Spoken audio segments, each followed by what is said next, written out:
we need to clean the clamps and these posts right here. And to do that, ideally you want to use a battery brush.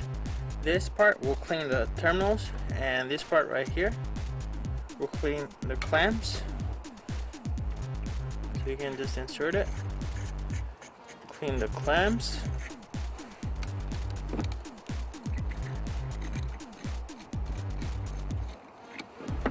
Okay, once you're done with that, reinsert it, the cap,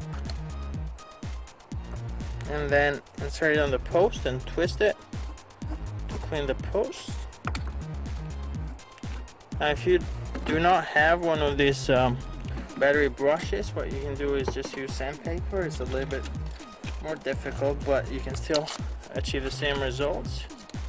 So you can just clean the post all around. Of course, it'll take a little bit longer than that. And then you also want to clean the clamps.